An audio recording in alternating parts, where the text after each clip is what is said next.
Keeps your core tight from side to side. So I would do 30-second hold, and you're gonna step outside. It's a lot harder than it looks, trust me.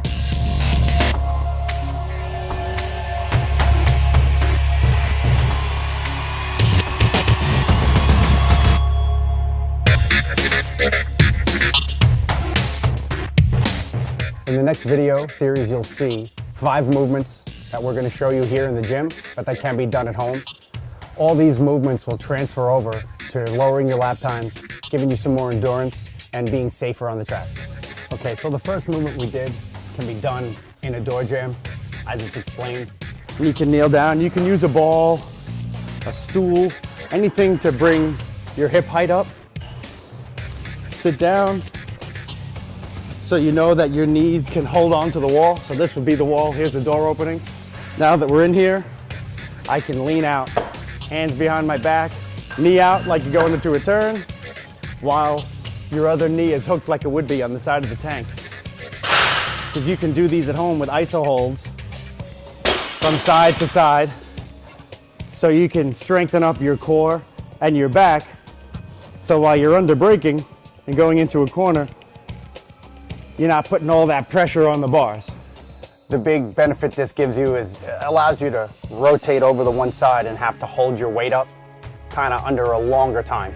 Unless you're in a really long turn, like 16, 17, 18 at Coda, you can't really duplicate staying in that position for a long time while on the bike. So if you can do the iso holds for 5, 10, 15 seconds, you know that you'll have more than the endurance that you would need when you're actually on the track. Second exercise was Swiss ball rollouts. So you want to get in a push-up position. If you have an inflated Swiss ball at your house, you want to put it like mid-ankle and then pull your knees all the way into your chest. You'll feel how hard it is to stabilize that. It'll make your core work, which will help you while sitting on the bike, so you don't put so much pressure on your lower back to hold up the weight of your torso under braking, even making transitions from side to side. Okay, number 3 was the Swiss ball squeeze squat. So you're gonna take a Swiss ball, you're gonna put it between your legs, and you're gonna squeeze pretty hard. We're gonna squeeze to mimic the muscles you're gonna need to hold onto the bike and the tank, and you're gonna sit back and stay in a squat while driving your knees in. You can see my knees, everything shaking and moving right now. Being able to hold that. So I would do 30-second holds, or work up to 30-second holds.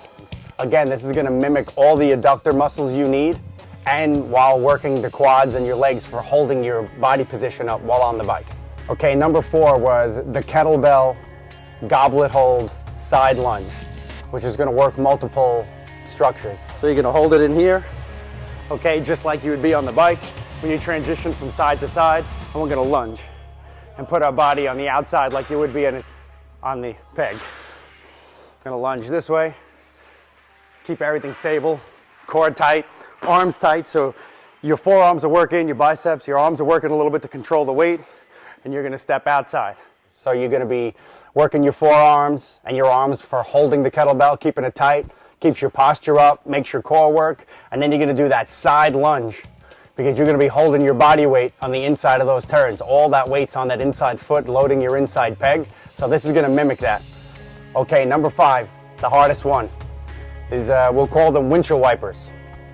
You saw it in the video, I had an anchor, I had an assistant stand behind me so I can hold on to their ankles and keep my elbows tight to the ground.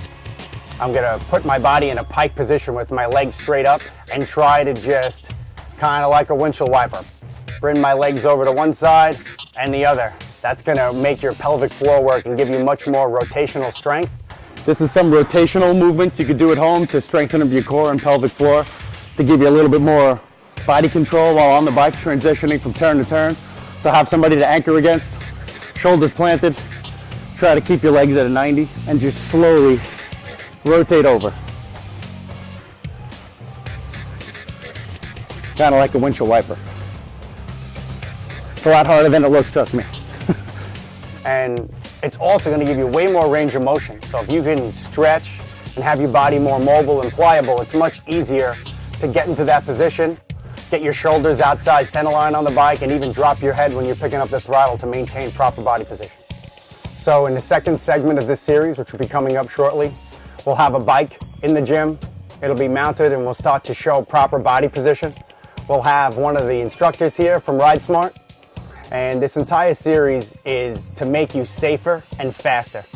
If you've been to a Ride Smart event, you go to the morning meeting, Dave's always going to preach safety. So if you have more endurance, you're stronger through your session, you'll be more focused on what you're doing, you'll go faster, and you'll be safer, and so will the riders around you.